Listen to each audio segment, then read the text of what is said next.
you doing? I'm putting clay on you so you'll have skin. Remember I used to do it all the time when you were a kid? Ah, no, don't put that crap on me. That doesn't look like skin. It looks like garbage. You don't want to have skin? No, I hated when you used to do that. Sorry, man. Just thought it'd be nice. Kind of, bony looking lately. Yeah, that's the way I like it. Okay. Look, put that crap on my face and then I look like a melted dummy from an Arizona wax museum that has no AC. I don't know if that's how you feel.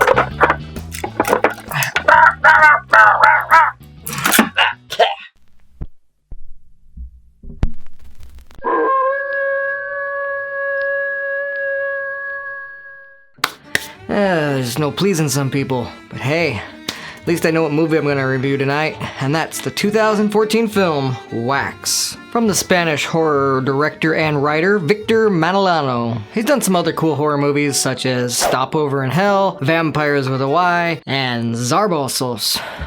Zarpasos. Zarpaso? Zarbosos. What the Zarbasos. Okay, I don't know what that last one is, but I'm very intrigued. I need to check it out soon. This is a movie about a journalist named Mike who recently lost his family, so his producer, trying to get him back into the swing of things, gives him a weird assignment that might spark his interest and get him going again. He's gonna be staying overnight at a wax museum and just kind of documenting the night. The movie is pretty much a found footage film. There's a lot of angles from Mike's camera, the security cameras. He also finds a bunch of weird torture tapes. Anyways, Mike's played by Jimmy Shaw, who does a great job. He's alone, bored in this museum. Things get a little weird. He gets a little weird, a little pervy with some of the wax dummies himself. Beautifully molded breasts. But nothing too out of control. Paul Naschy, who's a horror Spanish icon, long passed away. He does the animatronics. A lot of the voices they have recorded from his old theater days. Se hizo un silencio como de media hora. There's a lot of cool wax exhibits in this movie. Everything's going relatively okay until Mike finds the Dr. Knox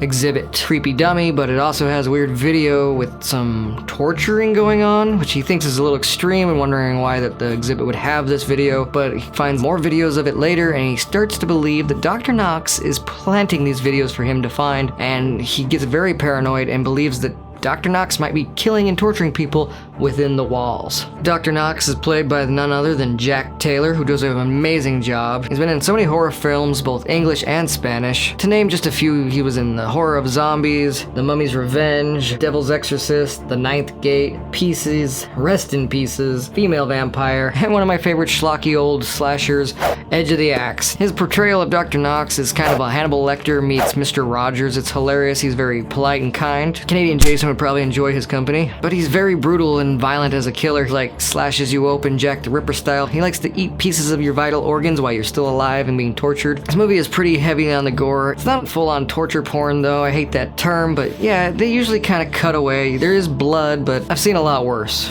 The body count is about 7 or 8, but it's hard to really tell because he's torturing victims. They're not fully dead before you see him later torturing different victims. I guess that the other ones are dead. One thing about this movie I like is it's got a real Edgar Allan Poe vibe to it, except for this one part where it kind of goes almost into full-on Wreck mode. It's a lot like the other Spanish horror movie Wreck, which I love, but instead of zombies, it's got, wax dummies and evil Dr. Knox. There's only a few things about this movie that kind of irk me. There's some editing that's not great. I mean, there's some bad cuts in there. Some of the kills are off camera and a little confusing. Also more confusing because of the twist ending. I'm not going to tell you right now.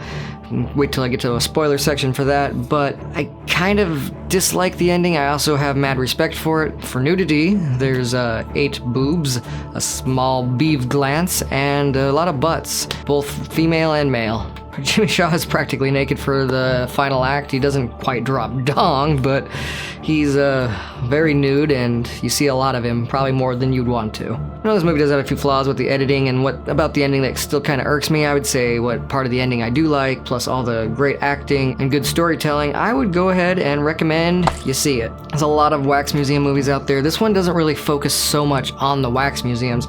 See, Dr. Shaw, he mutilates people, as I said earlier. He uses wax. He usually pours it in their eyes and stuff, but it's a lot different. The wax museum is merely just a setting. It has not much to do with any of the plot. It's just a creepy place to have a horror movie, and it worked.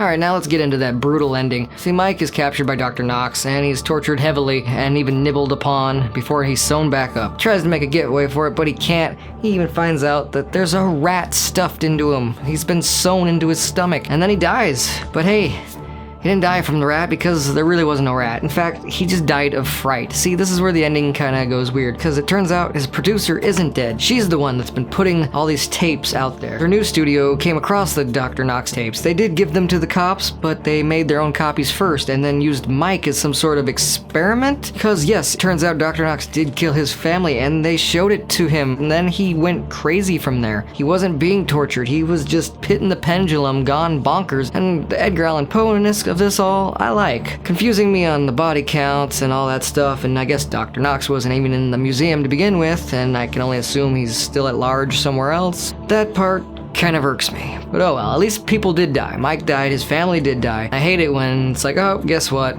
Nobody really died. This one, they didn't say, oh, nobody died. They just said, oh, a couple people didn't die, but some people did. Well, so I'm gonna go ahead and let it go. But now let me know in the comments what you think of Wax. Have you seen it? If not, what other Wax Museum horror movies do you like or dislike? Please tell me down below. Thanks for watching. Cut!